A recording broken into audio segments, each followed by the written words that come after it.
when you took this room, you gave me a false impression. What do you mean? Have you forgotten the conversation we had? I don't remember any conversation. You said you wanted to do just like the Russian. About the cat. No, I told you he also helped me about the house. I'm on the night shift now. We're dodging the issue. I thought I explained things to you. My husband is a chronic invalid. Codeine, now twice a day. Naturally, I have lots of steam to blow off. Let me turn the light on.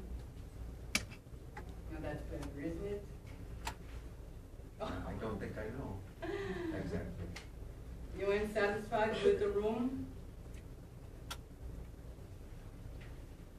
I like the room. I had the idea you weren't satisfied with it. The room is home. I like it. The way you avoided having a conversation almost ran past that front room every night. Why don't we talk together? The cat's got your tongue? You wouldn't be talking to me. I'm talking to you. No. Directly. Not to me. You, yeah, you. Where is there any third party? There isn't a second party. You're only talking to something you think is me. Now we are getting deep. You made me say it. I am not like you. A solid, a touchable thing. Words. Wonderful. Wonderful. The cat has let go of your tongue. You're wrong if you think I'm a person. I am not. I'm no person at all. What are you then, little man? Kind of a ghost. Ghost of a man. So, you're not Napoleon? You're Napoleon's ghost. When a body is born into the world, it can't back out. But sometimes, the body is only a shell. It may be alive when what's inside, it's too afraid to come out. It stays locked up and alone. Single. Private. That's how it is with me. You're not talking to me, but just what you think is me. Such a lot of words. You've thrown me the dictionary. Listen, all you needed to say was that you're lonesome. Plain old lonesomeness, that's what's the matter with you. Nature says don't be lonesome. Nature says don't be lonesome.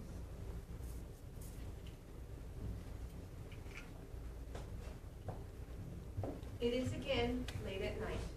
The little man enters with snow on his turned-up collar and knitted black wool cap. He carries the usual little package of food for his friend the cat. Again, he follows his nightly routine of lowering the shade on the glare of the plant, pouring the cream in the blue saucer, and the sighing relaxation on the way. Nature. Don't worry. Don't be nervous. As long as we stick together, there's nothing to fear. There's only danger when two who belong to each other get separated. We won't get separated. Never. There is a knock at the door. Bella? The door is pushed open and the old man enters. May I come in? Don't mention this visit to my daughter-in-law. She doesn't approve of my having social relations with her roomers. Where's the chair? Oh, here. Yeah.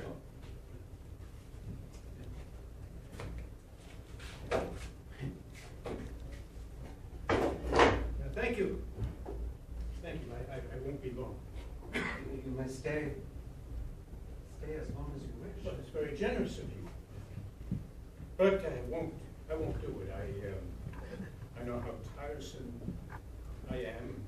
A tiresome old man who makes his need of companionship a nuisance. I don't suppose you have a little tobacco? Yes. Here, shall I roll it for you? Oh, no. I have wonderful lightness in my fingers. Mine shake. They're always clumsy. Yes, I understand that. So I dropped in. I thought we would have a talk. I don't talk much. Yes, fools hate silence. I like it. I see you have books from the public library. One or two. I own them. As I was passing outside, I heard some clinking. Yes, like bottles. I collect empty bottles, which I exchange at the Bright Spot Delicatessen. The bottle you heard was only a little, a cream bottle under the bed. Well, that wouldn't do any good. You drink cream? The cat. Oh, so the cat is present. That's what made the air in the room so soft and full of sweetness. Nichibo, where are you? She's having her supper. Well, I won't disturb her until she's finished. You're devoted to animals? Konnichiwa. Yeah. Be careful. What? You may lose her. That's the trouble with love. The chance of loss. And indeed, she wouldn't lose me. She wouldn't leave me. Not on purpose, maybe, but life is full of accidents, chances, possibilities, not all of which are always very good ones. You know that? Yes. A truck might run her down. And Nichibo was brought up on the street. The luxuries of her present existence may have dulled her faculties a little. No, you don't understand Nichibo. Yes. She hasn't forgotten how dangerous life can be for a lonely person. But she hasn't control of the universe in her hands. No. Why should she? Other things might happen.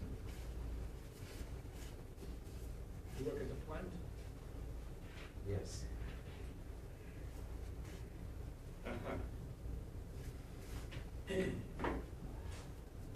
I know those fellows that operate the plant. I know the bosses. Yes, they know I know them too. They know I know their tricks. That's why they hate me.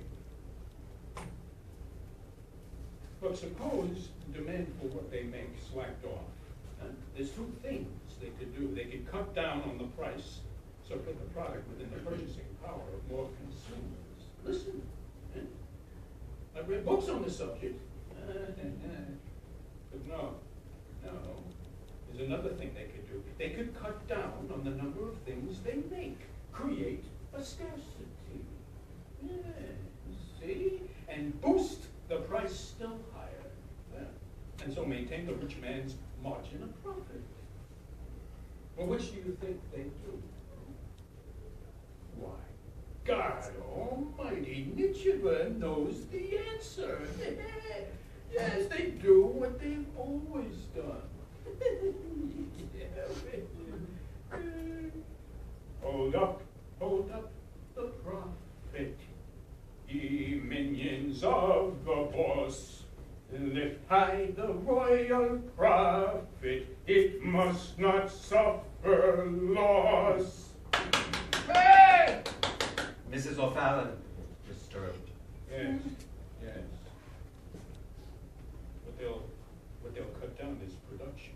And less men will be needed to run the machines. Fewer and fewer will stand at the belt conveyor, more and more workers will fall into the hands of the social agencies. Independence goes, then pride, the hands of the social agencies. Independence goes, then pride, then hope. Finally, even the ability of the heart to feel shame or despair, or anything at all, goes too. What's left? A creature like me, whose need of companionship has become a nuisance to people. And, well, somewhere along the line of misadventure is the cat. Ichigo? Yeah. You are not able to buy the cream anymore. Well, Yes, well, cats are capricious. she isn't a fair weather friend. Yeah, you think she'd be faithful to you, huh? In adversity, even, huh? She'd be faithful to me. Oh, good. Yeah. Good. Yeah. Beautiful trust. A rare and beautiful trust. Makes me cry a little. Yeah. That's all that life has to give in the way of perfection. What? The warm and complete understanding of two or three in a close-walled room with a window blind to the world. Yes. Yes. The roof is thin. Above it, the huge and glittering wheel of heaven, which spells a mystery to us. Fine, invisible cords of wonder attach us to it. And so we are saved, and purified, and exalted. We three, you and me, and you are the cat.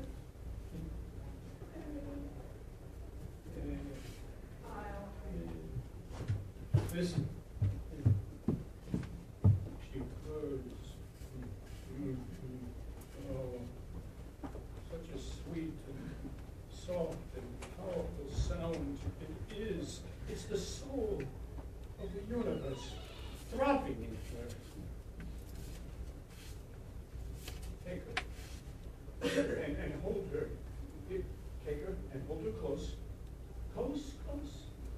Never let her be separated from you, for while you're together, none of the evil powers on earth can destroy you, not even the imbecile child, which is chance, nor the mad insatiable wolves in the hearts of men.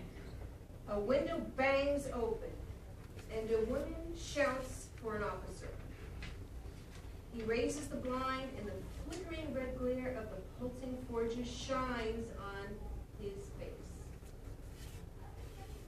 There she is.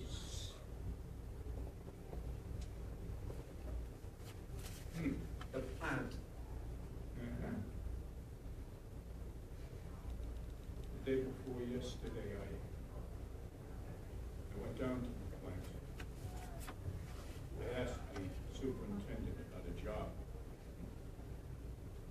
Oliver Woodson, I said, this corporation's too big for me to fight with. I've come with the olive branch.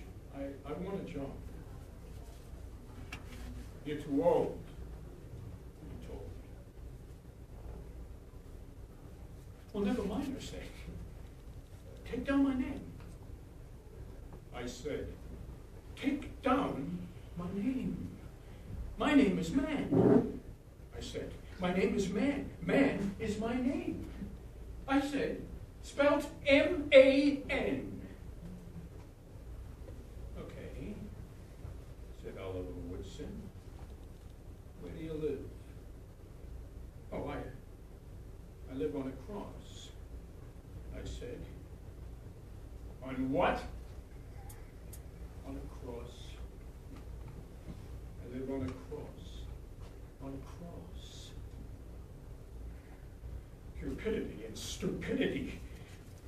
That is the two-armed cross on which you have nailed me. Stupidity and cupidity! cross in which you have nailed me. What did he say then, the superintendent? The superintendent? Let me say, hush up, be still. I'll send for the wagon. Are you gonna live in the house with the lunatic? I'll call the police. He's gonna send for the wagon.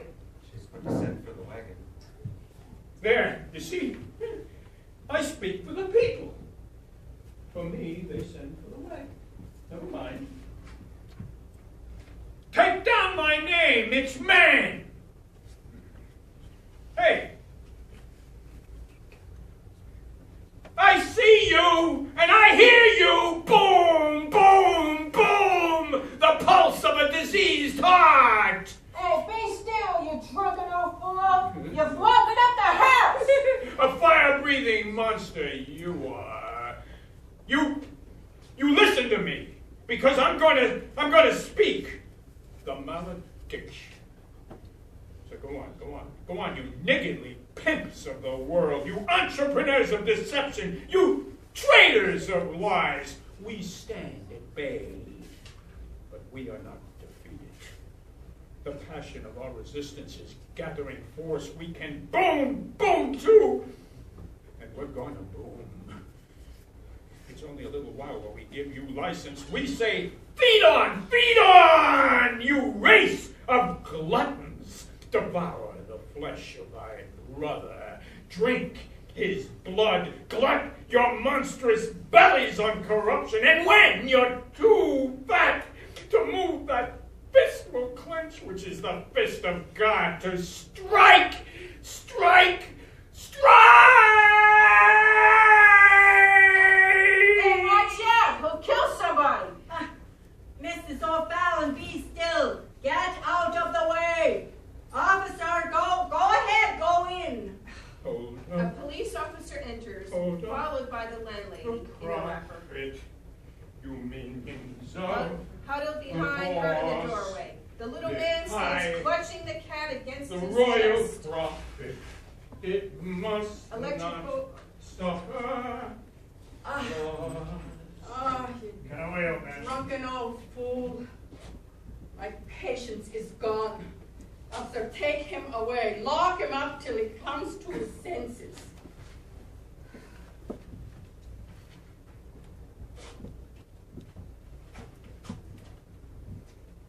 A dangerous criminal character. Go on. Go back to your beds. Go ahead. The excitement is over.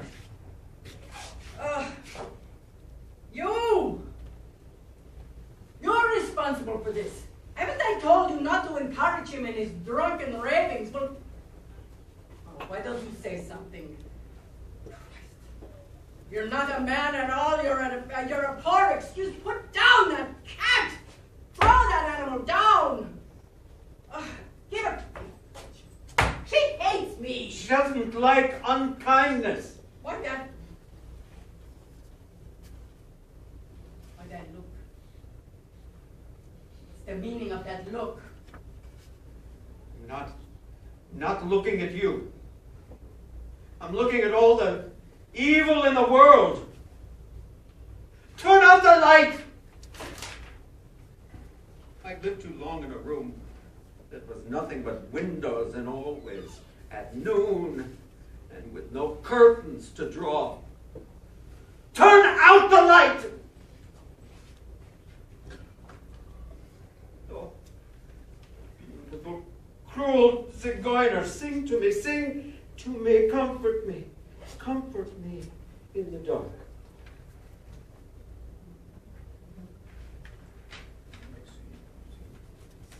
A morning in spring. The branches outside the windows of the furnished room bear delicate new leaves. On the white iron bed is seated the boxer in his undershirt, paring his corns with a penknife. The door is pushed open. A little man comes in. He looks as though he had a long illness.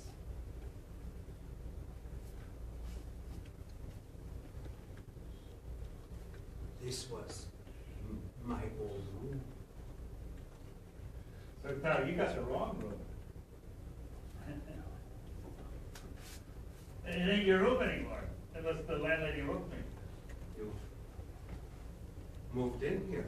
Yeah, I hung my boxing gloves on the wall. And there's my silver trophies. He points to gloves suspended from a nail in several silver cups on the bureau.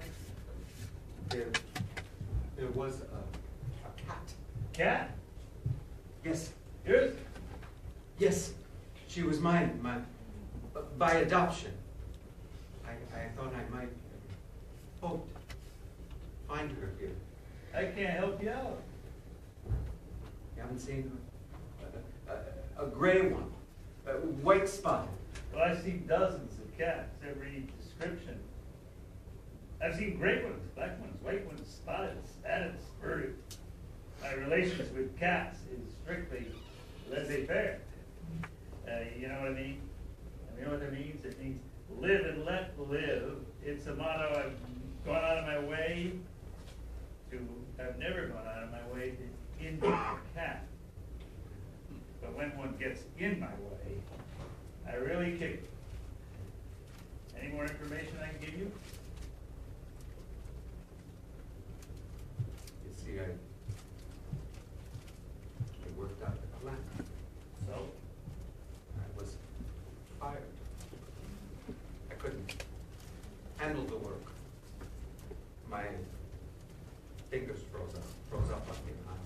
On my way home, I sometimes happened. They took me to the Catholic Sisters of Mercy. I had no idea how many weeks I was there. Observation. Mental. When I got out, I wondered about my cat. And that was only this morning. I'd come to get her. I haven't seen her, buddy. She hasn't climbed in the windows. No? If she did, she wouldn't have gotten very cordial reception. She hasn't been around then. He strides to the door. Bella! Hey, Bella! Hey, Bella! Oh, coming.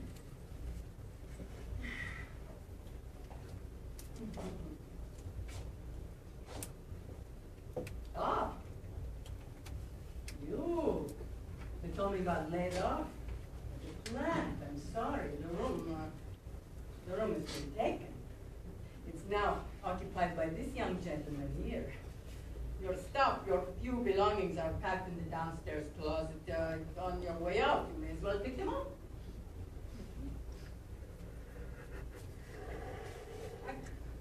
I can't afford to let my rooms go vacant. We've got to be practical, don't I? Don't you remember the first conversation we had? Before you even decided you'd take the room? I told you there wasn't nothing soft in my nature.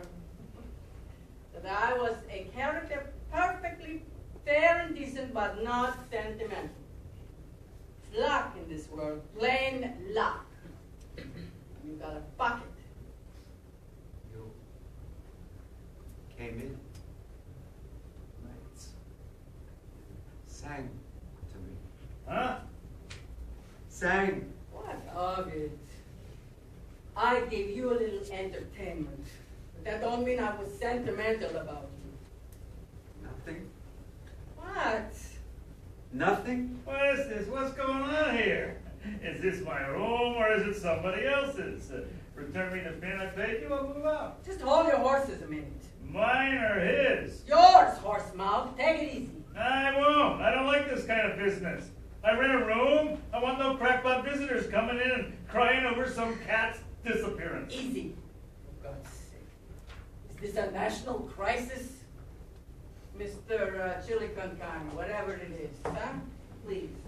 I'm going. I only wanted to ask you, where is the cat? Oh, that question I cannot answer. I turned her out. When? I don't remember. 2 or 3 weeks ago, maybe. No. No. Right. No. No. Be still! No! Oh, be still! Now, what do you think I am? The nervous. Some people expect me to play.